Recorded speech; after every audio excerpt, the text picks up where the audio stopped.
How's that? Lovely. Nice shot. You put the light on. What? The light's on the camera. Why is that the camera? Oh, fuck me. The fuck? Ringing the doorbell at 9:05. Hello, guys. Today I'm doing this show all by myself. Let's start.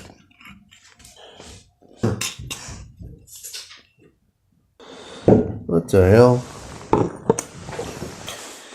Well, that was complicated. How was your trip here? What did you receive at this hour of the evening? Blu-ray? I have no idea. It wasn't for me, actually. So It's not for you. No. Okay. All right. So today, you sure no you want me- advertising. No advertising. No advertising. I was about to say we're reviewing this rum, but apparently, yeah, we're reviewing a place from Company C. Did you get on the wrong fucking train? Or did they draft you?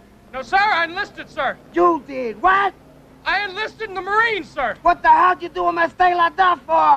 Will you take our viewers through the plot of our retrospective movie of this evening? Well, Boys in Company C, a real cult movie, this. Set during the Vietnam War. It follows the fortunes of 5 recruits entering the Marines, their training, and then going to Vietnam where they're on active service. And they become so frustrated and disillusioned by the incompetence of their officers that they're offered a way out of active combat by playing a soccer match against the South Vietnamese team. Mm-hmm. And that's actually the plot, more or less in outline. It's directed by Sidney J Fury, a Canadian director, part of a trio of upcoming directors of the period, Norman Jewison and Ted Kotcheff as well. He's probably best known for really classic British espionage thriller The Ipcress File, which was made in the 1960s. But he made in later life quite a few action movies and war movies, and but this is one of the first ones. And as I say, it's one of the early Vietnam movies, one of the first ones to be made. It predates Apocalypse Now. And the Deer Hunter. And The Deer Hunter. Well, recently we did a retrospective on First Blood, and we did mention a few Vietnam-themed movies. And today we're actually going over one, which we didn't mention the other time around. And this one here really is probably one of the first movies to come out of a Hollywood studio to focus almost entirely in the actual conflict and with several war scenes, war battle scenes. I mean, it's set in 1968, I believe. And as I say, it's shot in 77 and 78. So it's only 10 years after the actual events that are portrayed. So there's still a certain... Really fresh. Yeah. There's certainly a rawness to what they're covering. And so we got the 5 main recruits. So we got Hollywood, we got Washington, and we got Jesus Christ, and we got the narrator. Yeah. One interesting thing with this movie, which I think in that particular instance he plays a little bit with a narrative staple, which is the actual protagonist narrator. So the narrator is an active character in the movie, which takes notes throughout the whole events, and this is notes that actually is what he's reading back to the audience, so to us, the viewer, which is the frame of the narrative. Yes, and the reason why I say plays a little bit with that is because there's a long-standing understanding that the narrator that is a participant in the actual story, it has to be someone that obviously survives the actual adventure, and so he's able to register for posterity the events. But in this case, we're toyed throughout the movie with the imminent feeling that the narrator might at any moment become a cash value of war. And obviously, as we usually have spoilers here, he does get it right at the end. Yes, spoiler alert. And anyone that's familiar with the works of Billy Wilder will think of the great seminal film Sunset Boulevard, which starts with William Holden face down in a swimming pool and the voiceover by William Holden saying, "Hey guys, that's me in the pool." Yes. I mean, it's quite a strong sort of narrative technique, actually. Yeah. That's right. The characters are introduced right from the start of the movie when basically they're all arriving at the same time at the training camp. Where is he shot then? It's shot in Philippines. It's shot right? in the Philippines. All of it. The whole movie, and apparently the actors were barracked together to try and bring together a sense of camaraderie amongst them, and I think that really shows through in their performances. It's a very young cast. Yeah. Obviously, they are kind of portraying similar ages to the actual ages they have. Yeah. So really early 20s. Although probably the actors are mostly in their mid to late 20s. So, very close to the age. And it really is obviously, the reason why we bring this movie here today is because in many regards, it really is a facsimile that was used as for Full Metal Jacket. So literally 10 years later by Stanley Kubrick. Not only that, not only the structure of this movie is just completely lifted and then used for Full Metal Jacket, but he even uses one of the main actors as well. That's right, R. Lee Ermey, who is the drill instructor at the camp and plays exactly the same role in Full Metal Jacket, and was in fact a drill instructor in the Vietnam War as well. So there's a real authenticity to his performance. When you are told to do so, you will reach down by your right foot, pick up your bags, empty the contents on the table in front of you. You will empty your pockets and place the contents of your pockets on the table in front of you. Do it now! What do you got in your back pocket?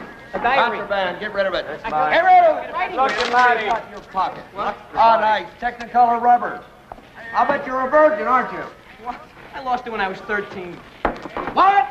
I lost it when I was 13, sir! Contraband, get rid of it. What do you have in the package there, Private? Cookies for my girlfriend, sir. Bullshit. Contraband, put it on the table. Oh, what do we have here? A little faggot, huh? How about getting your jewelry off there, sweetheart, and put it on the table? What do you have in your pockets there? Lipstick? Jesus, put the goddamn thing on the table. You will answer the following questions. Have you ever committed a sexual act with another man? With an animal? Do you wet your bed? Do you like to wear a woman's clothing? How often do you masturbate? So obviously his performance in this movie was well received that, years later Stanley Kubrick had to call back to him. Well, they take it that much further in Full Metal Jacket. Yes. It's a very mannered performance in Full Metal Jacket, and you can see Kubrick's more of an actor's director than perhaps Sidney J Fury. He's acting more in Full Metal Jacket. He's taking more time with his character. It's his lines. more stylized, Yes. to coin a phrase.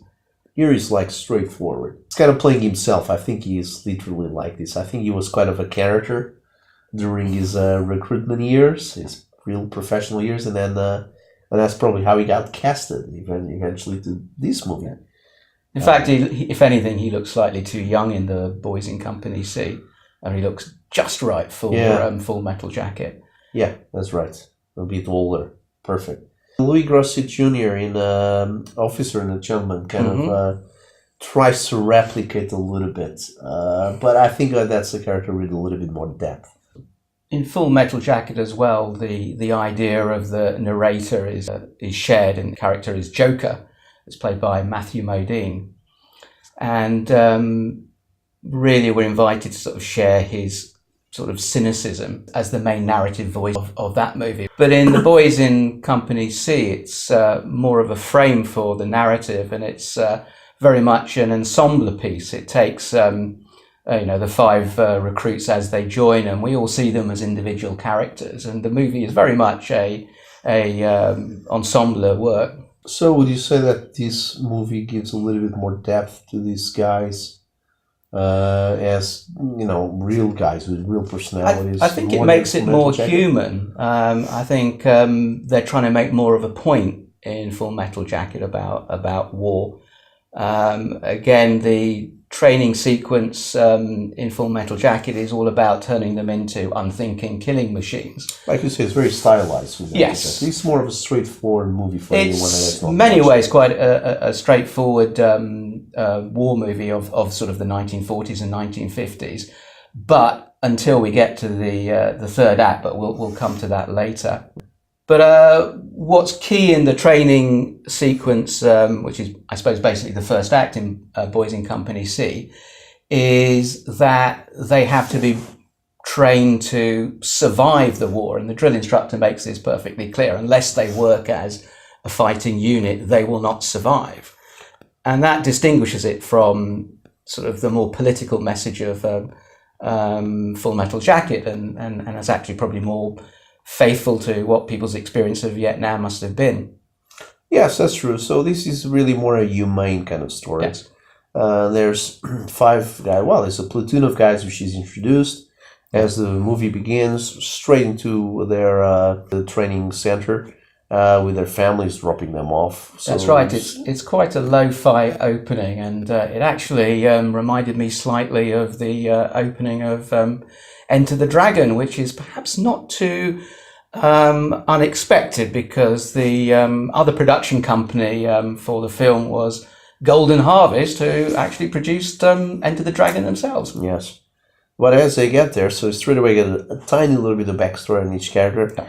And it really is that. It's a group of guys that get to know themselves, know each other, and like you mentioned, the training goes on for the first act of the movie, really, with the other 2 acts taking over with the war in Vietnam. While Full Metal Jacket really is a movie divided, bang in the middle. Very good. I wish I'd thought of that. Yeah, not just in structure, really, with half of the time set in the barracks and half of the time set at war. While this one is a different thing. This one really, they kind of the training is a far less time spent on it, and then obviously there's quite a bit on the war, which again, it is an escalating kind of thing. So they start with small missions with no real engagements, and then eventually they get into larger confrontations with the guerrilla fighters, until eventually with what you mentioned in the third act, which you want to talk more about that, which is the football game, which really, it's not the whole of the plot. Is really just a smaller event at the end. Really, it's just a climatic scene where they actually end up facing down a heavier barrage of artillery and grenades and all that. So the actual football field becomes a battlefield, so to speak. That's right. I think in the third act it becomes more metaphorical and less literal. But in the second act, which mostly deals with the fighting in Vietnam, it's notable that as soon as they arrive on a transport, they start being attacked, and it's basically they're attacked and attacked and attacked for the whole period. All right, I want 2 scouting details. Check out the left-hand side and the right-hand side of the river next to the bridge. Lieutenant, what the hell is going on now? I'm gonna send some people to check out the river, sir. Find us a place to cross. We haven't got any time. That minefield caused a delay in our operations timetable. Now the colonel is on my ass to hump it into ambush position by sunset so we can get some body counts. I understand that, sir. But there's a risk factor involved in crossing the goddamn bridge. Lieutenant, don't you see it's a goddamn toss-up any way we play it? Intelligence tells us the road is mine to stick with the paddies. Now the paddies are mine, we're back on the road. And you want me to send men back into the bush again? Yes, I do, sir. It's my opinion. You just... Well, if you forget your opinion, because I'm in charge here, and it is my opinion that the risk factor is minimal. I'll stick my bars on it, and I'll cross that goddamn bridge myself. Freeze! You stay where you are! At least let me get some people to clear the bridge for you! God damn, that son of a... Give me 2 60s on either flank right now, and 4 riflemen with them. Foster, Washington, Huertas, Wills, move out! Harry, get up here! Go! Let's go, Lieutenant! Bring them over, bring them over! Two at a time. Keep your interval. Do not bunch up on that bridge. Go. Jesus, don't take all night. Get 'em moving. Now go. Two at a time. Let's go. God damn it, it's taking all night. Move 'em over. All of them at a time. Let's go. Everybody, move it out. Harry, we gotta send him two at a time, man. You hurt him. That son of a goddamn bitch.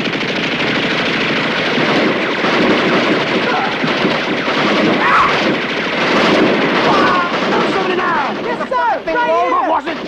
Give me a meter grenade right now. So that's the reason why I always saw this as kind of a college movie set in Vietnam. So there's a point that I already set across, but you weren't exactly in agreement. But that's the way I see it. I mean, you got the juvenile guys arriving kind of at college, at university, and then they start forming relationships between themselves. Some of them will like other guys, some of them will like the other guys. And then they get an instructor. They got several instructors which are harsh on them.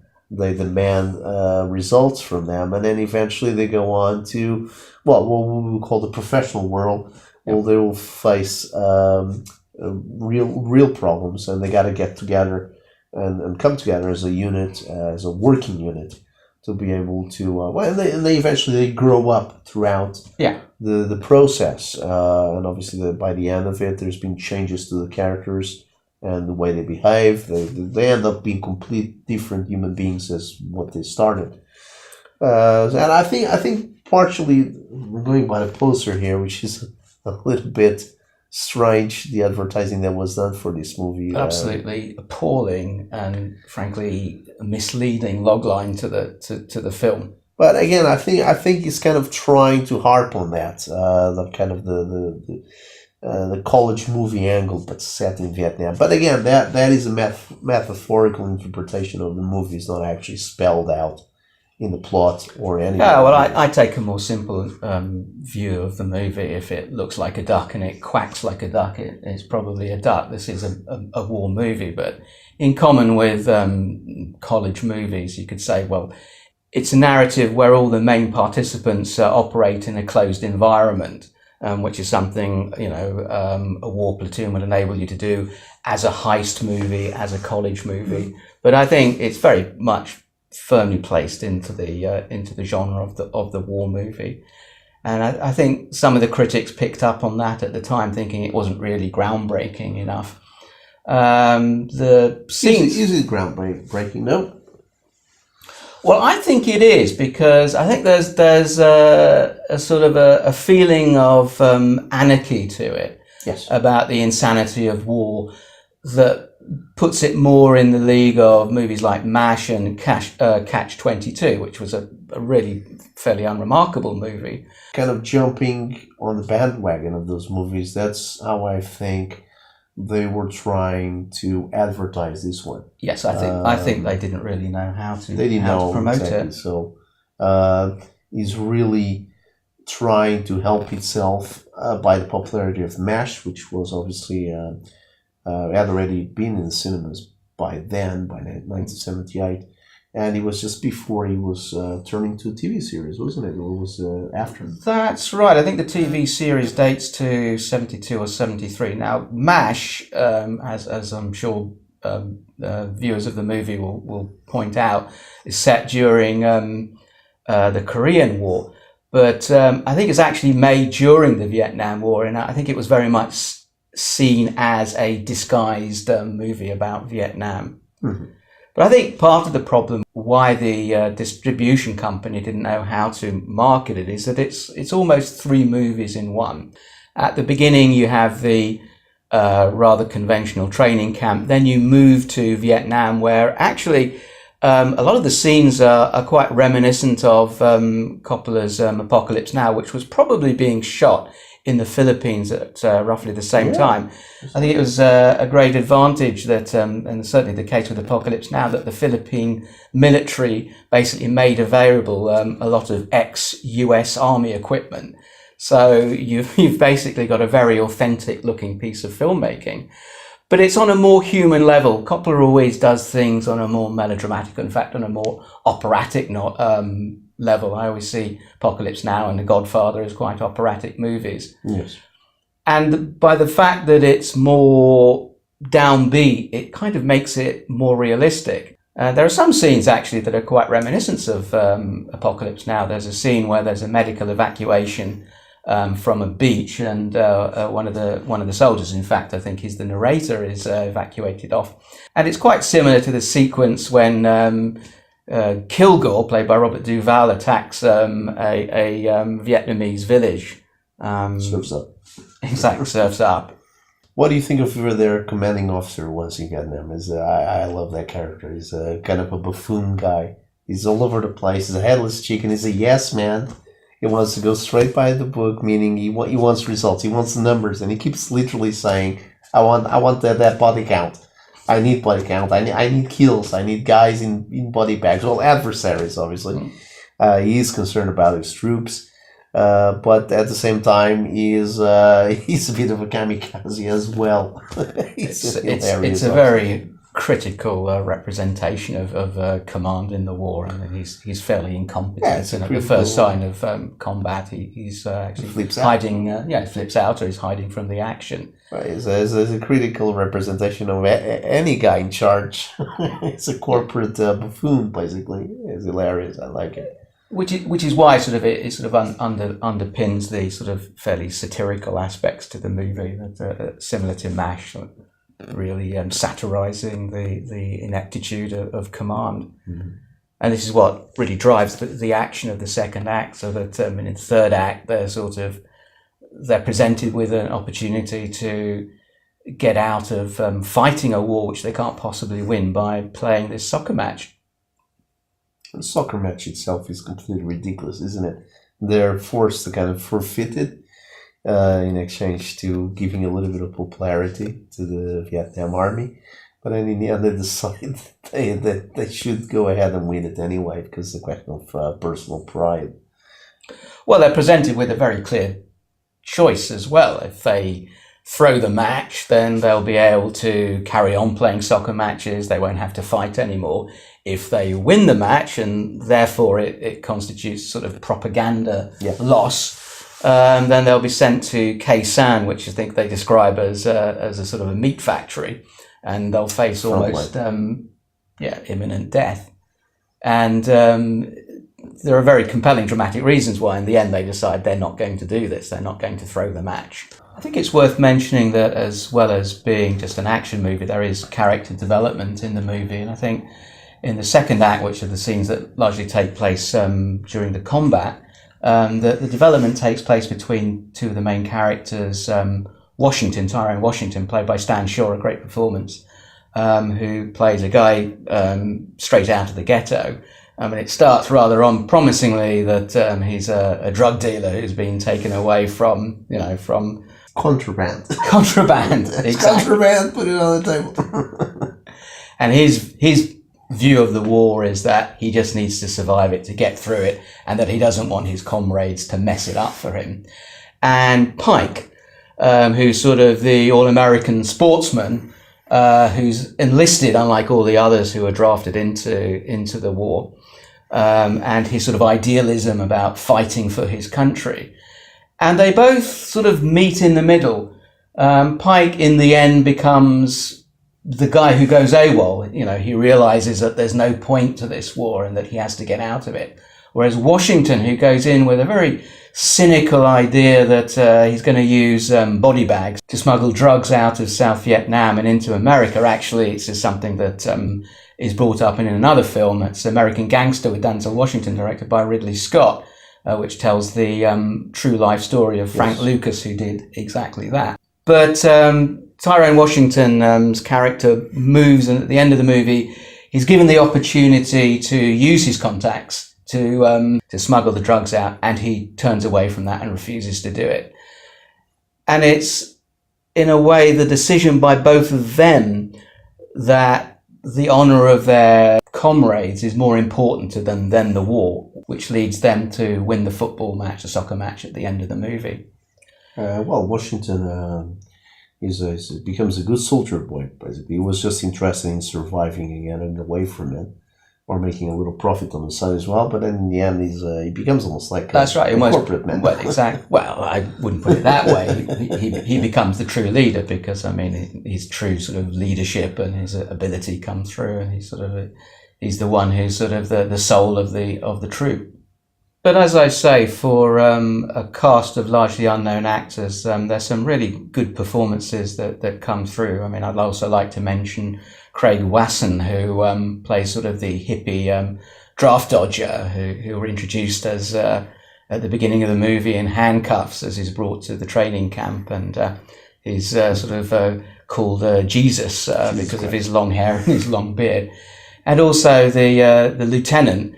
Who is actually the competent soldier compared to the captain, to the commanding officer, who's played by James Whitmore, who put a very solid performance. He's actually the son of a Hollywood actor, and he was well known on American TV in a show, especially in a show called the early 70s called Bar Bar Black Sheep, which is set in the South Pacific during the Second World War.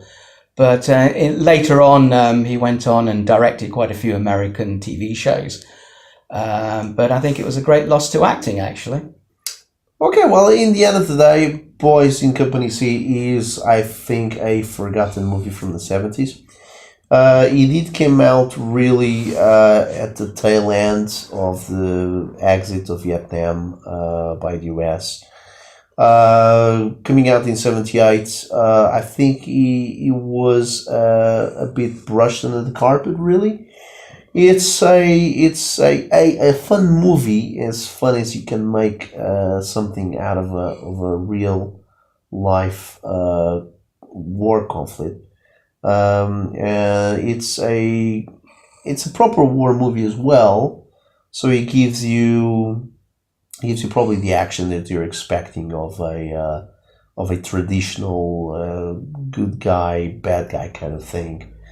So U.S. versus Viet Congs, whichever way you want to look at it.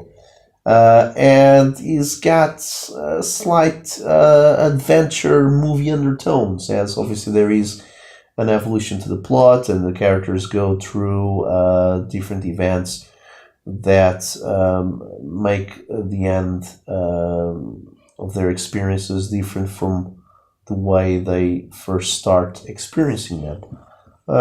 It is a solid movie by Sidney J Fury, and again, like you mentioned, full of solid actors with great fun acting moments. I think there's a lot of duality in it, from the script to the actual commercialization of the movie.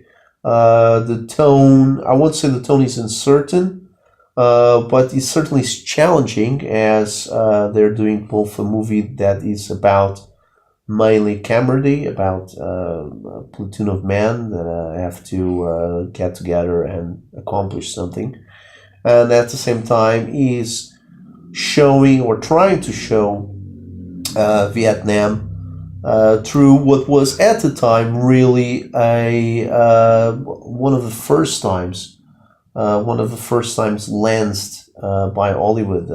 Really, before this movie, I can't remember straight out of my head any other Vietnam movies proper. No, I think it was probably the first movie that took less than a sort of praising view of the war. I mean, obviously, one thinks about the John Wayne movie Green Berets, which was seen as part of a propaganda effort. Yes. To sort of bolster the servicemen.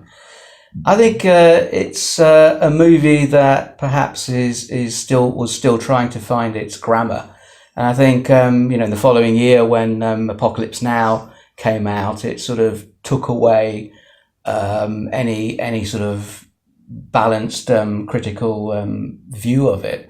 But I think it's a more honest movie. I think it's a more honest movie about what people's experiences of what fighting in Vietnam were. But as I say, the third act, when we get to the sort of the soccer match, it becomes more metaphorical, and it sort of asks questions about what exactly was the purpose of being in Vietnam. And the final message of the movie, which is articulated by the diarist, in that it's better to admit that you can't win a war that can't be won, because it's more important to live than to die. All right, that's all for today. And once again, do like the video and subscribe to the channel, so every time we do a new episode, you do get a little warning, but you got to press the bell for that as well. So, little bell on the side there. All right, thank you very much, and we'll see you again. See you again.